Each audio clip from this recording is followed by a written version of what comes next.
Thank you, Mr. Secretary General. There's concern that NATO could get pulled into this conflict if Russia were to shut down electricity or other services in Ukraine that could spill over into Poland or Romania. Can you say explicitly whether a Russian cyber attack of that nature would trigger an Article 5 collective defense?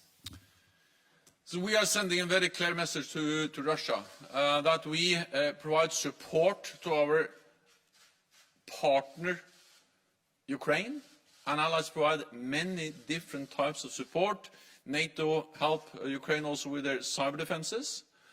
But then for NATO allies, we provide the absolute security guarantees under the Washington Treaty, Article 5. An attack on one will be regarded as an attack on all.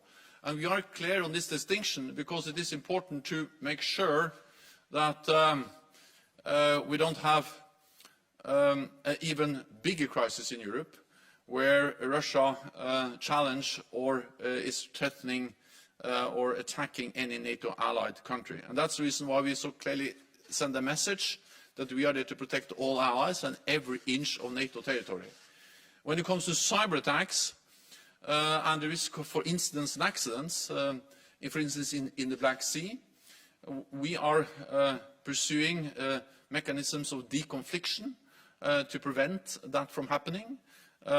We have, as NATO allies, especially the United States, have done that, for instance, in Syria over a long period of time.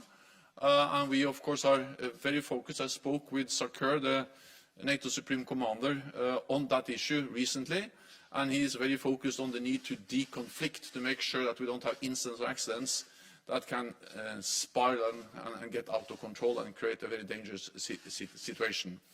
On cyber, well, we have stated that cyber attacks can trigger Article 5, but we have never gone into the position where we give a potential adversary the privilege of defining exactly when we trigger Article 5.